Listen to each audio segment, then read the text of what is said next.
Now that I have your attention, you're probably screaming at your screen for me to just release Paradise Defense Force so that you can get your hands on this beautiful masterpiece of a game.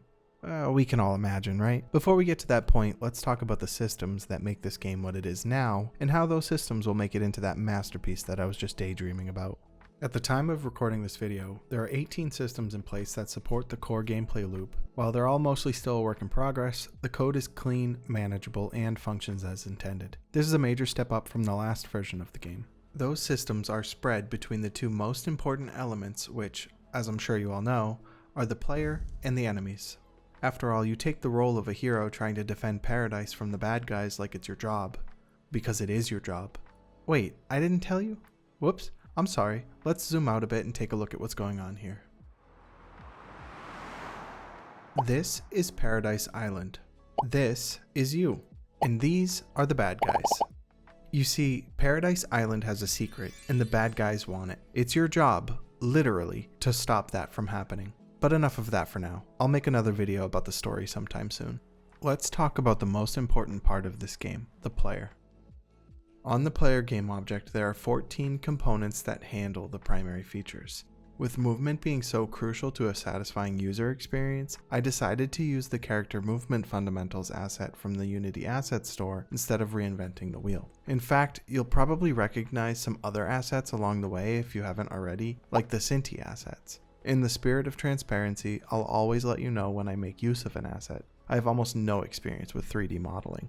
After movement, there are the combat, stats, and loot components that we'll take a look at. Blessings are intended to be in-game temporary power-ups that are only applied while playing a map. They're similar to Vampire Survivor type games where you will choose an item or ability when you level up. I haven't decided yet if I'm going to fully implement them or not. Let me know what you think about this type of mechanic in a hero defense game.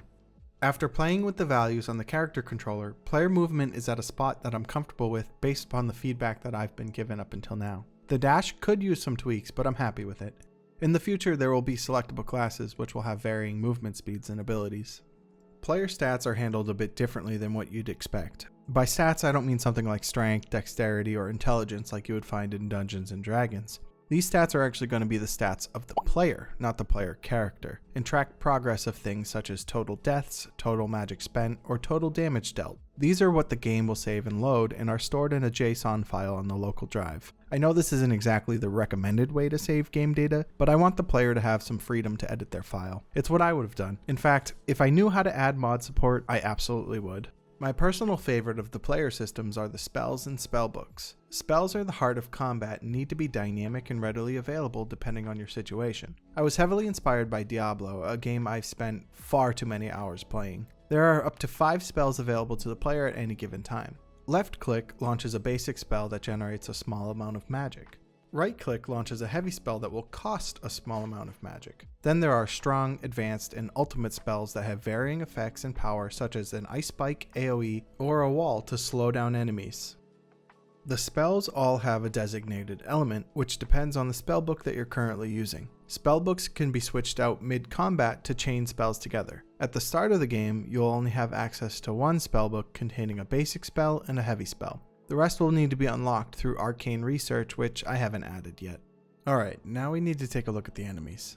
In the previous version of the game, enemies would spawn at the end of the map and mostly just walk in a straight line. There really wasn't a lot of variety aside from the different speeds. They're a little bit smarter this time around. Throughout the length of the map, there's a linked node system that acts as a rail for the NavMesh agents. When enemies spawn, they locate the closest node and set that as their target to move towards. Once they're within a specific proximity, they switch to the next node. Although if the player is in range, the enemies will always target them. If the enemies lose sight of the player, they return to the closest node and continue on the map. Their goal is to reach the crystal that you, as the player, need to protect. When there are no more enemies detected on the map, there's a small delay and then the next wave of enemies spawn in. Enemies are chosen based on a preset list of options and their chances to spawn. The final wave of each map will be an elite enemy, almost like a boss for that map. These enemies will be stronger and faster, which means better loot. On every enemy, there's a loot table that's checked when the enemy is defeated. Just like the enemies themselves, each item has a set chance to drop. Right now, the only item is a crystal shard that will be used as currency to upgrade spells and purchase passive skills. I'm happy with the core mechanics, and I think that the game is at a stage where I can start to focus on adding new features. There's definitely still a long way to go, but hopefully soon I'll be able to release a demo for you guys to try. Feedback is extremely important to me, and giving you that opportunity to test Paradise Defense Force will be a massive personal milestone. Thank you for taking the time to watch this video.